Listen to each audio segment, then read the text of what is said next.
Marty Lafferty. The DCIA would like to remind you about our new service available at no additional charge to member companies to help them comply with cybersecurity legislation that President Obama signed into law at the end of 2015. The DCIA's Compliance Audit Service will help members ensure that their practices conform to the three major provisions of the Cybersecurity Act of 2015.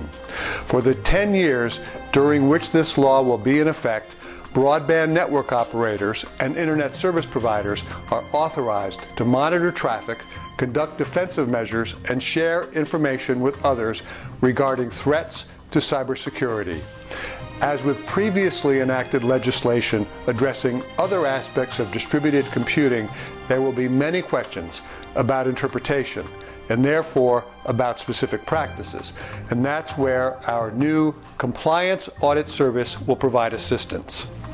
What methods for scanning, identifying, and capturing data being processed, transmitted, or stored on an information system will be deemed acceptable?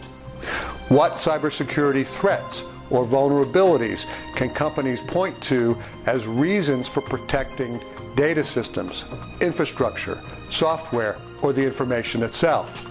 What constitutes an unauthorized effort to impact adversely availability, confidentiality, or integrity of networks, the content traversing them, or the hardware attached to them, and what is excluded?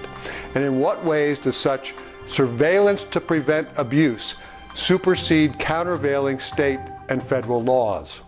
Regarding defensive measures, what actions to detect, prevent, or mitigate known or suspected cybersecurity threats will be permitted, and what tactics will be prohibited?